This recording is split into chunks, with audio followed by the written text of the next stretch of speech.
Hello friends, मैं Shivam Pandey Sandeep sir जी के YouTube channel में आपका स्वागत करता हूं। आइए हम लोग पढ़ते हैं हिंदी, है ना। हिंदी में हम लोग पहले सिलेबस का डिस्कस कर लेते हैं। पूरा सिलेबस में क्या कैसे सिलेबस दिया है। जैसे हिंदी है, हिंदी में वर्णमाला पढ़ेंगे हम लोग, ठीक है। फिर संज्ञा पढ़ेंगे, सर्वनाम पढ़ेंगे, क्रिया एवं विशेषण पढ़ेंगे, लिंग वचन कारक अव्यय काल तथा वाच्य पढ़ेंगे, ठीक। विविध प्रकार के शब्द एवं उनके अनेक अर्थ पढ़ेंगे। उनके क्या करेंगे? अनेक अर्थ पढ़ेंगे। फिर सार्थक एवं निरर्थक शब्द पढ़ेंगे, देशज एवं विदेशज शब्द, शब्द के अनेक भेद, एकार्थक शब्द, अनेकार्थक शब्द, भिन्नार्थक शब्द पढ़ेंगे, है ना। फिर अनेक शब्दों के एक शब्द, उसके बाद संधि समास रस छंद एवं अलंकार, वाक्य के भेद एवं अनेक रूपांतरण, फिर साधारण एवं सरल वाक्य एवं मिश्रित वाक्य एवं संयुक्त वाक्य, ये हम लोग सब पढ़ेंगे। उसके बाद पर्यायवाची शब्द, उपसर्ग एवं प्रत्यय, विलोम शब्द, तद्भव एवं तस्मा पढ़ेंगे, तत्सम शब्द, अशुद्ध शोधन, ठीक है, मुहावरे पढ़ेंगे, विराम चिन्ह पढ़ेंगे, विविध में सब पढ़ेंगे। विविध में जो चीज आती है, जैसे पीसीएस में अपडेट गद्यांश टाइप का आता है, पैसेज टाइप का, उसको भी हम लोग यहाँ पढ़ लेंगे। हिंदी के जितने दिवस होते हैं सब इसी में पढ़ लेंगे, विविध में, है ना। और मैंने एक चीज किया है दोस्तों, जैसे जो एग्जाम में जो चीजें आती है ना, तो मैंने लिख दिया है, उसमें क्या मेंशन कर दिया है, आप लोग लिख सकते हो। जैसे वर्णमाला है तो वनडे एग्जाम प्लस एसआई है। संज्ञा सर्वनाम क्रिया एवं विशेषण जो है तो समीक्षाधिकारी, यूपी में होता है समीक्षाधिकारी, वनडे प्लस एसआई, है ना, एमपी के लिए भी। क्रिया एवं विशेषण एबीसी में है, लिंग वचन कारक अव्यय काल तथा वाच्य, वनडे प्लस एसआई एग्जाम्स, ठीक है। और one day plus SI exam lower सब ऑर्डिनेट एग्जाम में ये सब चीजें हैं, ठीक है ना। सब मैंने लिख दिया। जैसे यहाँ पे आपके संधि समास रस छंद एवं अलंकार क्या है, वनडे प्लस एसआई एग्जाम्स, ठीक है ना। जो भी चीजें यहाँ पे लिखा है ना, लिख दे रहा हूँ। जैसे पर्यायवाची है, इसका भी लिख दिया हूँ, क्या है, आर एक्सपेक्टेड टू पीसीएस, ठीक है ना। और एसआई में भी आ जाते हैं उपसर्ग एवं प्रत्यय, ठीक है, आल एग्जाम्स, विलोम शब्द आल एग्जाम में, तद्भव एवं तत्सम क्या है, SI plus PCS exam, one day exams भी है ना। जैसे अशुद्ध शोधन है, ठीक, मुहावरे आल एग्जाम्स, विराम चिन्ह है, वनडे प्लस एसआई, विविध में क्या है, पीसीएस एसआई, वनडे एग्जाम में क्या है, सब में पूछे जाते हैं ना ये सब चीजें। तो हम लोग आते हैं, पढ़ते हैं पूरा सिलेबस में। सबसे पहला जो वर्णमाला है, तो हम लोग क्या पढ़ेंगे, वर्णमाला। तो हम लोग पढ़ते हैं वर्णमाला, ठीक है। सबसे पहले वर्णमाला को क्या है, पढ़ लेते हैं, है ना, वर्णमाला। तो वर्णमाला में हम लोग, चलो इसको है क्या ये चीज वर्णमाला। जैसे मान लीजिए कि वर्णमाला हम सबसे पहले ये करते हैं, बताते हैं आप लोग को कि वर्णों का व्यवस्थित क्रम, वर्णों का व्यवस्थित क्रम, वर्णों के व्यवस्थित क्रम को वर्णमाला कहते हैं। अब कैसा व्यवस्थित क्रम, ये देख लेते हैं भाई, देखना पड़ेगा ना कि कैसा व्यवस्थित क्रम, वर्णों के व्यवस्थित क्रम। तो जैसे मान लो कोई चीज लिखा है, यहाँ पे का लिखा है, माँ लिखा है, ला लिखा है, ठीक, का लिखा है, माँ लिखा है, ला लिखा है। जो मान लो इसको एक करते हैं, मिला देते तो इससे क्या हो जाता है, कमल। क्या होता है ये, कमल हो जाता है। तो क्या है, व्यवस्थित क्रम है और एक सार्थक मीनिंग भी, अर्थ भी दे रहा है। मतलब सार्थक मीनिंग भी आना जरूरी है, ऐसा नहीं कि कोई क्रम हो और सार्थक मीनिंग न दे। तो सार्थक के मतलब व्यवस्थित भी हो और क्या हो, मीनिंग भी आए, है ना, ये चीजें हैं। जैसे मान लो कि लिख देते हैं लमक, मतलब है तो वर्ण, ये तो ठीक है, कोई डाउट नहीं है कि यहाँ पे वर्ण लिखा गया है, लेकिन क्या क्या सार्थक मीनिंग दे रहा है। तो मतलब वर्णों का वो क्रम, मतलब व्यवस्थित भी रहे और सार्थक मीनिंग भी उसकी आए, है ना, ये चीजें हैं। तो ये कहलाता है वर्णों का व्यवस्थित क्रम। और आगे सीखते हैं। सबसे पहले थोड़ा और एक चीज और सीख लेते हैं, भाषा के बारे में थोड़ा सा, बस फिर आगे भी चर्चा करेंगे भाषा के बारे में थोड़ा विविध अच्छे से, है ना। थोड़ा चर्चा कर लेते हैं भाषा, क्योंकि हिंदी पढ़ रहे हैं और भाषा ही तो पढ़ रहे हैं, थोड़ा जान लेते हैं। भाषा बनी किस धातु से, तो जो हमारी भाषा है तो भाष्य धातु से, किससे, भाष्य धातु से बनी है, भाष्य धातु। और जिसका अर्थ होता है बोलना, जिसका अर्थ क्या होता है, बोलना। मतलब जो भाषा हमारी है वो भाष्य धातु से बनी है और जिसका अर्थ होता है बोलना, है ना। अब ये बताओ, कुछ चीज हम बोल रहे हैं तो ध्वनि निकल रही है ना। जैसे अभी हम आपको पढ़ा रहे हैं तो क्या है, ध्वनि तो निकल रही है ना। जैसे ध्वन पढ़ लेते हैं, ध्वन, है ना, ध्वन, कोई भी चीज हम पढ़ते हैं, बोलते हैं तो क्या ध्वनि निकलती है। तो ध्वनि हमारी कैसे होती है, जो ध्वनि है एक होती है मौखिक रूप पढ़ लेते हैं। कैसे प्रकार ध्वनि के? मौखिक ध्वनि, ठीक, एक मौखिक ध्वनि होती है, जैसे अभी हम बोल ही रहे हैं तो क्या है, ध्वनि बोल रहे हैं, मौखिक है ना, मौखिक अभी जस्ट अभी समझा रहे हैं जो, तो क्या है, मौखिक हो गई। दूसरा होता है क्या, लिखित, लिखित ध्वनि, ठीक, लिखित, मान लो कोई चीज को हम बोल रहे हैं, लिख भी रहे हैं, आप लिख रहे हो तो क्या है, लिखित हो गई। एक होता है संकेतिक, संकेतिक, ये कौन हुआ, संकेतिक, लिखित, मौखिक। जो मान लो कोई चीज हम बोल रहे हैं तो क्या सॉरी, जो चीज हम बोल रहे हैं तो क्या है, मौखिक, और लिखित मतलब जो चीज बोल रहे हैं लिख रहे हैं तो क्या है, लिखित ध्वनि। और संकेतिक जैसे छोटे छोटे बच्चे हैं तो आपने देखे होंगे किसी चीज को क्या है, वो बोलते नहीं है, कुछ चीज छोटा सा बोलते, जैसे माँ बोल दिए तो इंसान समझ लेता है कि मम्मा यानी मम्मी को बोल रहे हैं, पा बोल दिए तो पापा को। बहुत सारे क्या है उनका संकेतिक रहता है जो कि घर वाले समझ जाते हैं, है ना, जो उसके जिसके घर में बालक रहता है तो उनके मम्मी पापा और जो फैमिली में होते हैं उनकी क्या है, भाषा को, संकेतिक भाषा को समझ जाते हैं, ठीक ना। तो क्या कहना चाहता है, और अलग बात है कि बाहर के लोग समझे या ना समझे, लेकिन घर के लोग उसके संकेतिक भाषा को समझ जाते हैं ना। अब एक बात और आपको बता दूं कि जो ध्वनि है, तो भाई ध्वनि शब्द मतलब स्टार्ट कहां से हुआ, शुरुआत इसकी कहां से हुई। जैसे जो देवनागरी है हमारी हिंदी लिपि, तो उसका जो इतिहास है, तो उसके इतिहास में ये कहा जाता है, जो देवनागरी हमारी लिपि है उसका जो इतिहास है, तो ये कहा जाता है कि एक समय की बात है, मतलब कि पार्वती और शिव की कहानी के टाइप की, कि शिव थे और पार्वती। तो पार्वती क्या हुआ, पार्वती क्या हुई कि क्या उनसे दूर चले गए गुस्सा से, तो शिव जी गए उनके पास और डमरू बजाए, और डमरू में जो ध्वनि निकली, आवाज आई, उसका रूप क्या दिए, ध्वनि का। मतलब ये देवनागरी का जो इतिहास है, जो हमारी लिपि है हिंदी का, उसमें ये है कि जो शिव जी हैं और पार्वती हैं, तो एक बार क्या हुआ कि शिव से रूठ के पार्वती क्या हुई, चली जाती हैं, और शिव जी जाते हैं मनाने के लिए। तो जब मनाते हैं उनको, तो जो डमरू की आवाज आई, तो डमरू की आवाज में जो आवाज निकली उसको हम क्या बोले, ध्वनि। तो सबसे पहले ध्वनि की शुरुआत माना जाता है कि शिव और पार्वती के बीच जब उनको मनाने गए थे तब से, है ना, ये चीज है। अब ये था कि उस टाइम मीडिया नहीं थी, मीडिया होती तो क्या है, ये सबको क्या करती, जैसे आज की मीडिया है तो छाप देती कि क्या है, शिव से नाराज हुई पार्वती, तो ये छाप देते, आज चलता है ना, और कुछ छापे चाहे ना छापे, लेकिन ये सब चीजें छप जाती हैं। और शिव और पार्वती का मतलब समझ रहे हो ना, मीन्स मतलब आज के परिवेश में मैं बोल रहा हूँ। हाँ, एक चीज और है, उस समय मीडिया का काम कौन कर रहा था, एक चीज थी कि मीडिया का काम कौन कर रहे थे उस समय, नारद जी, नारद जी मीडिया का काम कर रहे थे, मतलब मीडिएटर, मीडिएटर टाइप का, यहाँ की बात वहां, वहां की बात यहाँ, है ना, वही आज मीडिया का काम है। स्टूडेंट के बारे में कुछ नहीं करती है, लेकिन और जो कुछ फालतू की चीजें होती हैं उसको टाइप कर देती है अपने अखबारों में। तो ये पढ़ लिए हम लोग, ध्वनि पढ़ लिए, सबसे पहले वर्णों का व्यवस्थित क्रम पढ़ लिए, उसके बाद हम लोग भाषा, भाषा किस धातु से बनी है, भाष्य धातु से बनी है, ठीक, जिसका अर्थ होता है बोलना।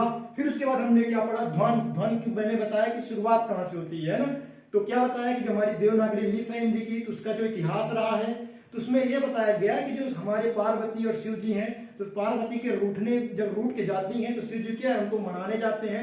उस टाइम जो डमरू की आवाज आई उसको क्या दिए, ध्वनि। और ध्वनि को मैंने बताया तीन टाइप्स में, एक मौखिक, एक लिखित, एक संकेतिक। संकेतिक में मैंने बता दिया कि जो घर में बच्चे रहते हैं छोटे छोटे, ठीक, जो छोटे छोटे बच्चे हैं वो कुछ चीज संकेत के माध्यम से, जैसे माँ पा और बहुत सारी चीज बोलते हैं, तो घर वाले क्या है, समझ जाते हैं कि किस चीज की उसकी आवश्यकता है, संकेतिक माध्यम से। तो ये चीजें हम लोग पढ़ लिए, है ना, ठीक है ना। तो ठीक है, हम लोग वर्ण पढ़ते हैं, ठीक ना, वर्ण के प्रकार पढ़ लेते हैं। वर्ण, ये है वर्ण, वर्ण क्या है, लिखित भाषा की सबसे छोटी इकाई है ना, तो वर्ण पढ़ लेते हैं। स्वर, स्वर हुआ, व्यंजन हुआ, व्यंजन हुआ, और अयोग हुआ, अयोग हुआ, ये चीजें हुई, है ना। वर्ण में क्या है, स्वर, अयोग हुआ, व्यंजन, ठीक है ना। अब देखो इंग्लिश में अल्फाबेट जो होता है तो कितना होता है, 26 नंबर। तो मान लो 26 नंबर अल्फाबेट होते हैं ना, 26, इसमें क्या करो, 2 का मल्टीप्लाई कर दो तो कितने हिंदी में हो गए वर्ण, 52। 52 क्या हुए हमारे, क्या हुए वर्ण कितने हैं, 52, ठीक है ना। अब इसके बाद एक चीज और आपको बताते हैं कि जैसे वर्ण से हमारा क्या बनता है, वर्ण से हमारा बनता है क्या, शब्द, शब्द से क्या बनता है, वाक्य, फिर भाषा, भाषा, ठीक। इन सब के जैसे वाक्य में क्या हो, वर्ण, वर्ण से शब्द, शब्द से वाक्य, वाक्य से भाषा बनी, ठीक। और इन सब के माला से, वो बोलते हैं ना, इन सब के माला से, ये हुआ, इन सब के माला से क्या बना हमारा वर्णमाला, है ना। कोई भी चीज जैसे हम लोग लिखते हैं तो उसमें वर्ण भी होता है, शब्द भी होता है, वाक्य, सबसे छोटा क्या हुआ वर्ण, फिर शब्द, फिर वाक्य, और ज्यादा हो गया तो क्या भाषा हो गई। जैसे हिंदी भाषा, इंग्लिश भाषा, संस्कृत, उर्दू, तो क्या हुआ भाषा हो गया था। मतलब शब्द, वाक्य और जो ये वर्ण है ना, इन सबकी जो माला है वो कहलाती है क्या, वर्णमाला, ठीक ना। अब आते हो पढ़ते हैं हम लोग स्वर, अयोग्य, व्यंजन, इन सब की चीजें हम पढ़ लेते हैं। चलिए पढ़ते हैं स्वर के बारे में, है ना। आ, ई, उ, री, ए, ओ, अंग, आ।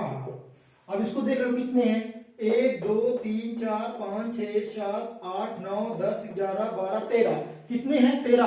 हम लोग क्या है पिछली क्लासों में, जो छोटी क्लासों में हम लोग पढ़ते थे तो क्या है 13 पढ़े ही है ना। आप लोग भी पढ़े, सब पढ़े 13। तो कितने स्वर पढ़े हम लोग 13। जबकि क्या इन लोग को हटा दो तो कितने हुए 1 2 3 4 5 6 7 8 9 10 11।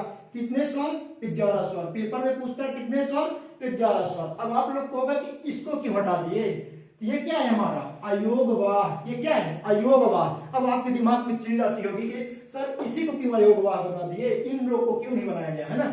चलता हो कि भाई स्वर तो ठीक है, हम लोग 13 स्वर गिने, अब इन 13 स्वर में हम इसको क्यों अयोगवाह बोल दिए। आप सोचते हो कि इसको भी बोल सकते थे, इसको भी बोल सकते थे, इसको, लेकिन स्वर में क्या है, जब उसमें क्या व्यंजन भी आ जाए जैसे, तो उसको क्या कर देते हैं अयोगवाह में रख देते, क्योंकि उसमें क्या है दो है, स्वर भी आ रहा है और क्या है व्यंजन भी आ रहा है। कैसे, जैसे मान लो प्रातः काल लिखते हैं, प्रातः, तो प्रातः में ये, तो आपको प्रातः ये क्या है व्यंजन है ना, प्रातः इस यही स्थिति दोनों में होती है, इसलिए इसको क्या कर दिए अयोगवाह। समझ गए आप क्यों इसको किए अंग और आह को क्यों कर दिया अयोगवाह, और सबको क्यों नहीं किए, यही रीजन है क्यों इनमें क्या है प्रातः जैसे लिखते इसमें क्या हाय आ रहा है प्रातः आय, इसलिए क्या है ये अयोगवाह में आ गया। और व्यंजन ऑलरेडी आप लोग जानते ही हो क्या है का, ये क्या है व्यंजन है ना। तो हम लोग पढ़ लिए स्वर, ये अयोगवाह, व्यंजन पढ़ लिए, ठीक है ना, ये सब चीजें, ठीक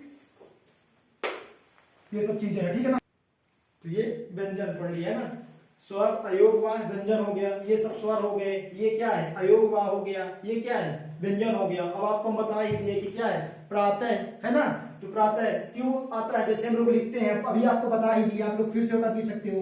प्रातः, प्रातः में क्या है हाय आ रहा है ना, प्रातः में क्या आ रहा है हाय आ रहा है, इससे क्या है ये सब जितने में भी क्या है ये आए और व्यंजन आए तो क्या है अयोगवाह के रूप में हो जा रहा है, ठीक है। इसलिए और कोई दिक्कत इसमें नहीं है, हमने वर्णों का व्यवस्था ये ठीक है, व्यवस्थित क्रम पढ़ लिए, स्वर पढ़ लिए, ये पढ़ लिया अयोगवाह व्यंजन पढ़ लिया है ना। और कुछ चीज पढ़ते जैसे चीज और है, जो स्वर है जो हमारे ये क्या है स्वर है ना, इनको क्या है इसकी जो ध्वनि है तो क्या है हम खुले मुख से क्या कर सकते इसको खुले मुख से बोल सकते इसको, है ना। इसकी जो जैसे आ बंद मुख नहीं कर सकते इसको बोलने के लिए, आ ई उ ये सब चीज आप जानते भी हो, है ना। अब इसके बाद हम लोग पढ़ते हैं क्या अक्षर पढ़ते हैं और वर्ण पढ़ते हैं, ठीक अक्षर और वर्ण पढ़ते हैं, ये चीज हम लोग पढ़ लेते हैं। अक्षर क्या है वर्ण क्या है ना। इसके आगे जो देखो मान लो कोई चीज लिखा है राम लिखा है, क्या लिखा है राम। अब इसमें आप बताइए कितने अक्षर हैं कितने वर्ण हैं। तो आप मान ले राम, तो राम में आप देख लीजिए रा है प्लस आ है, फिर क्या है माँ है प्लस आ है, ये क्या है ये हुआ राम। क्या हुआ राम। तो आप बताओ सबसे छोटा मैंने बताया वर्ण सबसे छोटे होते, बताओ इसमें क्या है रा आ मा आ, तो क्या है राम है। अब काउंट कर दो ना कितने अक्षर है कितने वर्ण है, बता दो 1 2 3 4 क्या हुए वर्ण हो गए।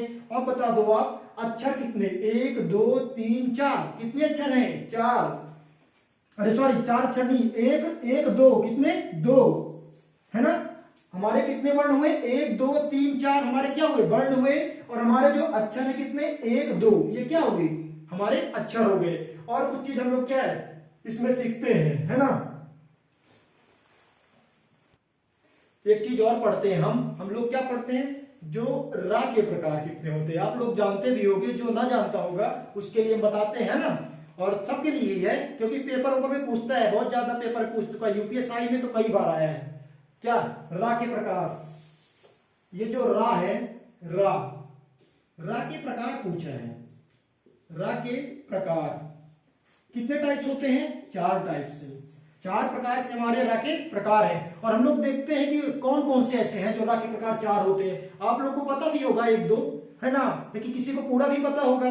अच्छे बच्चे जुड़े हैं, पढ़ने वाले बच्चे हैं ना, तो आओ जिसको नहीं पता है उसको हम बताते हैं, जिसको पता भी है वो लोग भी सीख लेते हैं, है ना। तो देखो पहला जो रा है, ये चीज रा, इसको हम लोग आम भाषा में यूज ही करते रहते डेली। जैसे राम, अभी मैंने लिखा था राम, है ना, तो राम में ये रा दिख रहा है ना, राम। और एक रा और है जो आप लोग लिखते भी हो, जानते भी होगे, ये चीज है।